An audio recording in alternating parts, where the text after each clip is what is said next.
Sir మా అబ్బాయికి 10th అయిపోయింది. ఇప్పుడు ఇంటర్మీడియట్లో ఏ గ్రూప్ జాయిన్ చేస్తే బాగుంటుంది?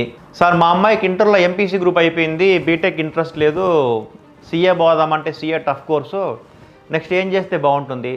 సార్ మావాడు బీకాము బీబీఏ చదివాడు సార్, ఫుల్ ఎంజాయ్ చేశాడు 3 years, కాలేజీలో క్లాసులు పెద్ద జరగలేదు, కానీ ఇప్పుడు సీరియస్గా చదవాలి బాగుపడాలనుకుంటున్నాడు, ఏం చేస్తే బాగుంటుంది? సార్ మావాడు ఎంబీఏ చదివాడు లోకల్ కాలేజీలో, ప్లేస్మెంట్ ఏమి ఇవ్వలేదు సార్, ఇప్పుడు వాడికి మంచి ప్లేస్మెంట్ రావాలంటే ఏంటి? సార్ మా వాడు సీఏ అని చెప్పి 4 ఏళ్ళు కష్టపడ్డాడు సార్, సీఏ అవ్వలేదు, ఇప్పుడు సీఏ అంత క్వాలిఫికేషన్ రాకపోయినా అంత ప్యాకేజ్ రావాలంటే ఏం చదవాలి? సార్ నేను బీకామ్ అయిపోయింది, 3 lakhsకి ప్యాకేజ్ జాయిన్ అయ్యాను చూడ కంపెనీలో, ఇప్పుడు ఒక 6-7 lakhs ప్యాకేజ్ కొట్టాలంటే ఏం చేయాలి? మన బీకామ్ సిలబస్ ఎలా ఉంటుంది?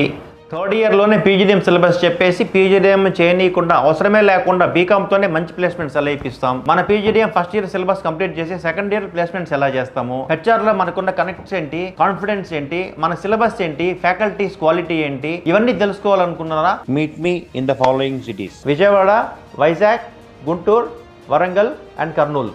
Thank you very much.